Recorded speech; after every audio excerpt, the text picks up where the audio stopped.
Right, Dan, thanks for joining us again, mate, on the podcast. UK, yeah? Yeah, good you. Not too bad, mate, not too bad. I'm interested to talk about this next topic. Previously, we've looked at people who live with SEND in sport in particular, but today I want to look at the barriers and the disadvantages that they experience, and adults as well. We'll touch on adults as well today in the wider community. What are some of the issues we'll be looking at with that? So obviously, some uh, SEND issues bring behavioural issues with them as well.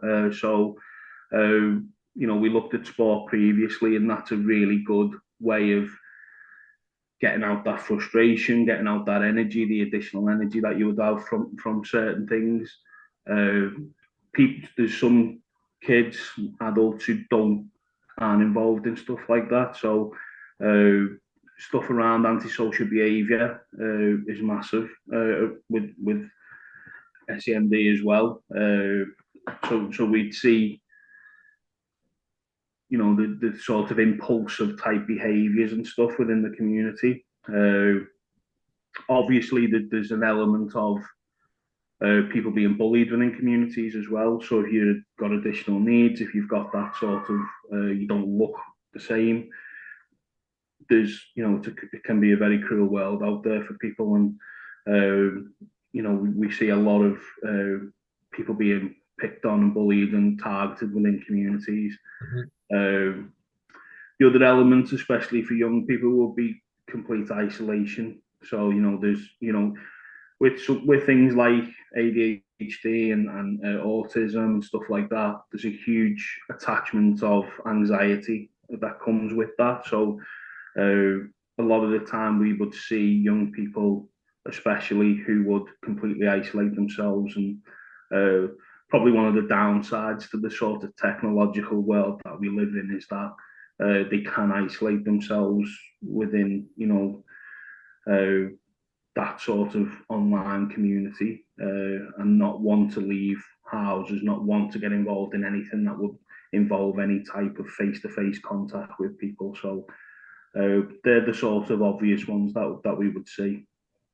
Yeah, and I suppose, does that come down to more awareness from yourself as an individual, being more switched on to these kind of SEND and behaviors and traits that people are. Yeah, I mean, you know what it's when you're a younger person yourself, it's hard to understand other people's behaviours. You don't have that level of emotional intelligence that you sort of develop as you get older. So when you see that sort of different behaviour, it's hard to sort of ask a young person to understand that, if you like.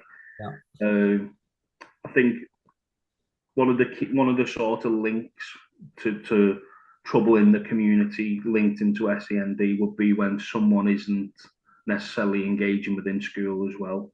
So as I Right. say, if you've got that link with anxiety and then not wanting to go into school as well, that can be a real issue, because obviously it tends to be, well, it's educational psychologists who will diagnose with certain things.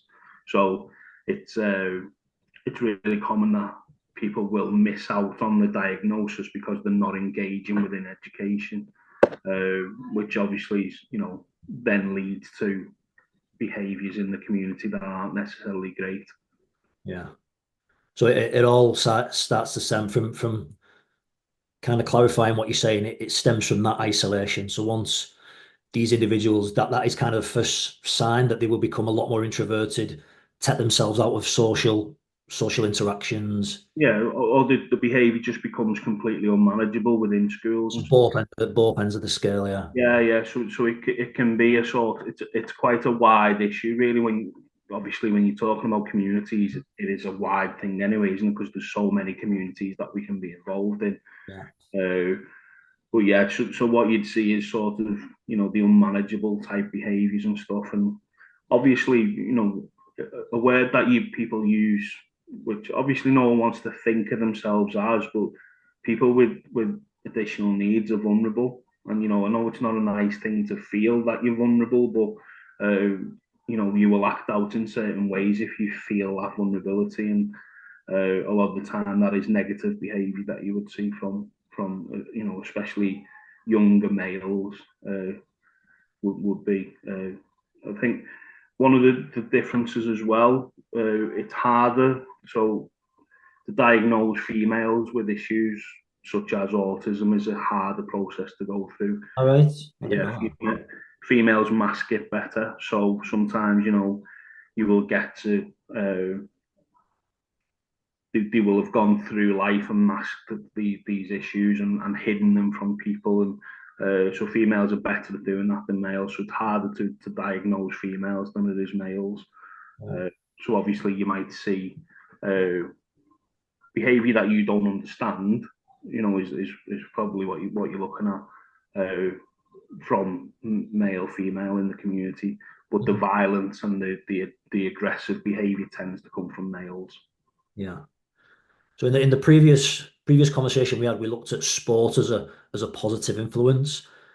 In the wider community, taking sport out of it, what are other things that we can look at to be able to create these environments that where people will thrive in with SEND? Yeah, I mean, as I say, that there's quite a lot of SEND specific projects out there that do stuff. That's one of the things for me that I would love to see back would be youth clubs, just general youth support that create that relationship building, create that place to go, positive activities. And that's it. Like I said, that's a massive gap in it. Not everyone obviously is sporting. Not everybody wants to do Oh sport no, as a release and no, that. things that would absolutely blow my mind, like coding, any type of thing like that. That building online resources. I Oh, would yeah, love yeah, to do, and I think I'm probably quite typical of the your sort of standard youth worker would be someone who's been involved in sport yeah, and gone into it for the come on, let's go out and do something. Whereas actually that's not what all the kids now want. It's a yeah, very yeah. Yeah.